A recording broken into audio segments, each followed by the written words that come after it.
പശ്ചിമബംഗാളിലെ മെദിനിപൂരിലെ സംഘർഷവുമായി ബന്ധപ്പെട്ട് NIA ഉദ്യോഗസ്ഥരോട് ഹാജരാകാൻ പോലീസ് നിർദ്ദേശം.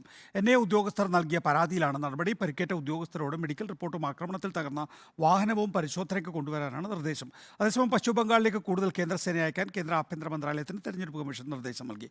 കേന്ദ്ര ഏജൻസികളുടെ തലവന്മാരെ മാറ്റണമെന്നാവശ്യപ്പെട്ട് തൃണമൂൽ നേതാക്കളുടെ ധർണ ബംഗാളിൽ തുടരുകയാണ്. നോബൽ മാരിക്കാരൻ വിശദാംശങ്ങളുമായി. നോബൽ, കേന്ദ്ര സംസ്ഥാന സംഘർഷം തുടരുകയാണ് ബംഗാളിൽ.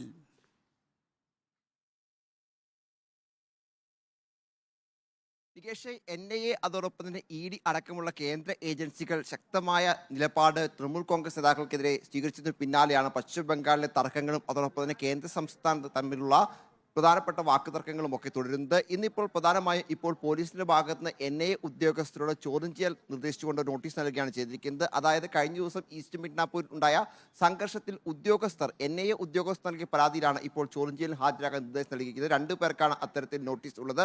പരിക്കേറ്റ ഒരു ഉദ്യോഗസ്ഥനും ഒപ്പമുണ്ടായ ഒരു ഉദ്യോഗസ്ഥനുമാണ് ഇപ്പോൾ ചോദ്യം ചെയ്യലിൽ ഹാജരാക്കാൻ നിർദ്ദേശം. ചോദ്യം ചെയ്യലിൽ ഹാജരാകുമ്പോൾ മെഡിക്കൽ റിപ്പോർട്ട് അതോടൊപ്പം തന്നെ അന്ന് ആക്രമണത്തിൽ തകർന്ന വാഹനം എന്നിവ ഹാജരാക്കാനും പറഞ്ഞിട്ടുണ്ട്. വാഹനത്തിന്റെ ഫോറൻസിക് പരിശോധന ഉൾപ്പെടെ നടത്തണം എന്നാണ് പോലീസ് വ്യക്തമാക്കുന്നത്. അതേസമയം ഇതേ കേസിൽ തന്നെ NIA ഉദ്യോഗസ്ഥർക്കെതിരെ ലൈംഗിക അതിക്രമം ഉൾപ്പെടെ ചുമത്തിക്കൊണ്ട് പശ്ചിമ ബംഗാൾ പോലീസ് കേസെടുത്തിട്ടുണ്ട് എന്നാണ് മറ്റൊരു ശ്രദ്ധേയമായ കാര്യം. ഈ കേസിനെതിരെ ഇപ്പോൾ NIA കൊൽക്കത്ത ഹൈക്കോടതിയെ സമീപിക്കുകയും ചെയ്തിട്ടുണ്ട്. എത്രയും വേഗം ഇതിൽ വാദം കേൾക്കണമെന്ന ആവശ്യമാണ് NIA ഇക്കാര്യത്തിൽ മുന്നോട്ട് വച്ചിരിക്കുന്നത്. അതിവേഗം ഇതിൽ വാദം കേൾക്കുമോ എന്ന അല്പസമയത്തേക്ക് തന്നെ അറിയാൻ കഴിയും. അതേസമയം മറ്റൊരു പ്രധാനപ്പെട്ട കാര്യം എന്ന് പറയുന്നത്, ഇന്നലെ ദില്ലിയിൽ തെരഞ്ഞെടുപ്പ് കമ്മീഷൻ ആസ്ഥാനത്ത് തൃണമൂൽ കോൺഗ്രസിന്റെ 10 MP ഈ കേന്ദ്ര ഏജൻസികളുടെ തലവന്മാരെ മാറ്റണം എന്ന് ആവശ്യപ്പെട്ടുകൊണ്ട് പ്രതിഷേധിച്ചിരുന്നു. അവരെ ഉടൻ തന്നെ അവിടെ നിന്ന് പോലീസ് അറസ്റ്റ് ചെയ്ത് മന്ത്രിമാർക്ക് പോലീസ് സ്റ്റേഷൻ, ദില്ലിയിൽ തന്നെ മന്ത്രിമാർക്ക് പോലീസ് സ്റ്റേഷനിലേക്ക് മാറ്റുകയും ചെയ്തു. അതിനുശേഷം അവരെ ഇന്നലെ തന്നെ വിട്ടയച്ചെങ്കിൽ പോലും MP ഇപ്പോഴും അവിടുന്ന് പോകാൻ തയ്യാറായിട്ടില്ല എന്നാണ് മറ്റൊരു പ്രധാനപ്പെട്ട കാര്യം. അവർ അവിടെ കുത്തിയിരുന്ന് പ്രതിഷേധിക്കുകയാണ്.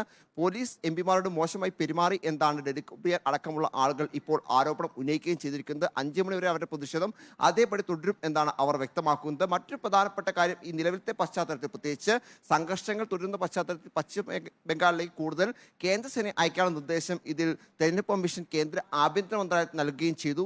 100 കമ്പനിക്ക് കേന്ദ്രസേനയെ അയക്കാനാണ്, അതായത് അർദ്ധസൈനിക വിഭാഗത്തെ അയക്കാനാണ്. 55 CRPF കമ്പനിയെയും അതോടൊപ്പം തന്നെ 55 BSF കമ്പനിയെയും അയക്കാനുള്ള നിർദ്ദേശമാണ് ഇപ്പോൾ നോബൽ മാരിക്കാരനാണ് വിശദാംശങ്ങൾ നൽകിയത്.